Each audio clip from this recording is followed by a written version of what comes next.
show your face. Show your face, please, with sugar on top.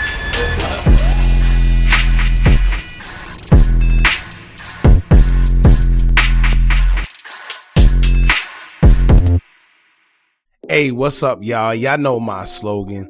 I don't know it all, but I know what I've been through. Now, before we get into this video, please make sure you head on down to Instagram and follow us on our official Instagram page at Hookah Anonymous _. We're able to be a little more explicit, a little more uncensored, and share content freely without running the risk of having our channel terminated. So, once again, make sure you head on down to Instagram and follow us on our official Instagram page at Hookah Anonymous _. We're almost at 100,000 subscribers. So if you like this video, make sure you subscribe and hit that bell so you're notified every time we drop new content. Now let's get into what you guys came here to see. Now, I felt the need to do this video for the simple fact that we were one of the platforms that spoke on Makado600 and his untimely demise. We were told that Makado overdosed on drugs. It was all over social media that he overdosed as well. And even though we were skeptical about it, we had to relate the information that was given to us via social media and the news. But like I expressed in the video we did, one thing about jail is whenever something happens in there and it's due to the CEOs being at fault, they love to cover things up. I'm not saying that's the case here, but I just want you guys to understand something that goes on inside, because unless you've been in there, you wouldn't know. But they love to make it seem like it was any and everything but the officer's fault when something happens, and it's looking like that's probably what happened to Makado. That's what, Memo and the family is pretty much assuming or alleging. Now, from personal experience, I could tell y'all that inmates oftenly are badly injured, sometimes killed by officers in jail, and it gets covered up whether they tell us that it was from a drug overdose or due to inmates fighting one another. Whatever they say, they never tell you that a guard was the one that did it, unless it gets blown out of proportion and there's no way that they could hide it. Now let's be real. When someone dies in the custody of prison, it makes the prison look bad, it makes the guards look bad, it makes everyone and everything associated with that place look bad, so they do any and everything to not get negative press from the public. Reason being, one of the reasons actually is because whenever they're in there, they're supposed to be supervised. So when something does happen and the jail is at fault, you got lawsuits, you got bad media press, just a whole bunch of stuff that goes against that prison. Now, for y'all that don't know what's going on, Makado600 passed away after they said his body was found in his cell and it was ruled a drug overdose.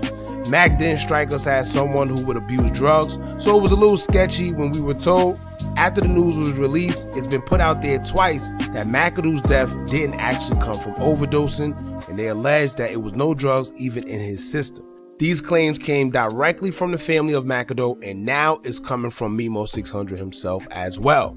So I feel it's only right that we also shed light on the possibility that Makado was killed instead of an overdose, or maybe some foul play was involved, being that we put the story out about him ODing. Now, the next question would be, if Makado didn't OD, then what was the real reason behind his death? Then the next question after that would be, who was involved? When the news first hit that Makado OD'd, most people immediately thought that Makado took his own life because he had a trial coming up and assumed that, he was going to get a whole bunch of time, so he figured he'd end his life. Now, a cousin of Makado's family put a statement on Facebook a couple days ago about Makado's death that has a lot of people wondering.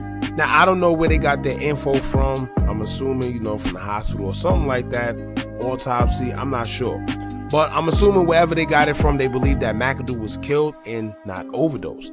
The cousin would take to Instagram and say, quote, "At 060 Trench baby, you gonna get your justice. Cook County, y'all B-words gonna pay for killing my cousin. Angry emoji. This ish got me boiling hot, I swear to God." More angry emojis. Then they included a screenshot of a Facebook post saying F12 #justice for Mac. Now, once again, I'm not sure where they got their information from, but they feel strong that Makado didn't overdose. They said, y'all gonna pay for killing my cousin. I don't know if maybe it was due to officers not supervising properly, and maybe he was killed by an inmate and they trying to cover it up, or maybe he was beaten to death by police, poisoned by someone, I don't know. Whatever the motive behind them believing that Makado didn't overdose, they feel strongly about it. Today, Memo also made an interesting post on Instagram about McAdoo's death, confirming what the family actually said as well.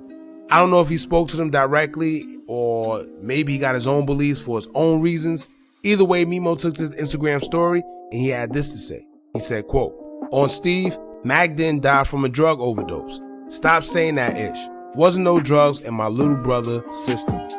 So I'm assuming that the family received the autopsy report, and within the autopsy report, it specified that Mac didn't have any drugs in the system. So of course, the first thing you'll do if you see that is automatically assume that some foul play is actually going on. If they said he OD'd but there's no drugs, clearly something would be fishy if you are a family member, and it's only right that you seek justice for your loved one. But let's play devil's advocate here, y'all, and this is what I've been thinking. Unfortunately, I've been incarcerated before, and I know that in prison, they have a drug called K2. K2 is very popular in there and very easy to get as long as you have enough money to purchase it. Now, K2 is a substitute for weed, and it does get you high or it alters your thinking, whatever you want to call it. However, K2 is also a synthetic drug and has major side effects. People have different reactions off K2, where some people are regular, but others catch seizures, some start hallucinating, some start seeing things, some people's eyes get red, and some people just go to sleep. Pretty much everyone's reactions are different.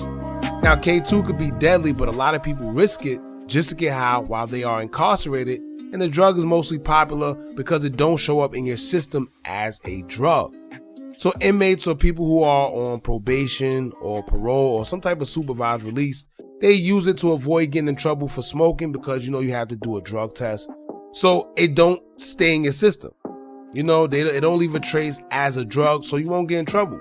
So I brought that up because this may be the case with McAdoo. His family probably thought since there wasn't any drugs found in his system that it was some type of foul play involved. But I'm trying to figure out how else would he, pass away.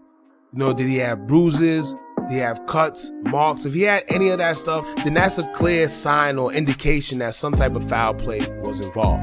But if he didn't have any cuts and marks or bruises or anything on his body where you could say that somebody beat him or, anything of that to that nature, any wounds, or if there's none of that on his body, then I wonder, why would they say that he was killed by Cook County?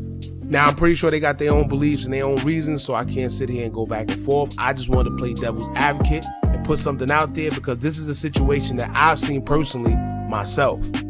All right, so that's pretty much my thoughts on it. Rest in peace, McAdoo, and I hope if anything else really happened to him, if there really was some type of foul play involved, I hope the truth come to light and his family get the justice that they deserve. Alright, but other than that, man, y'all get in the comments and let me know what y'all think about this. Do y'all think that McAdoo was killed or it was some type of foul play involved? Or do you think it may have just been a drug overdose? Alright, don't forget to like, comment, share, and subscribe. Hit that bell so you're notified every time we drop new content. And remember, as long as you keep on watching, I'm going to keep on dropping. I'm out.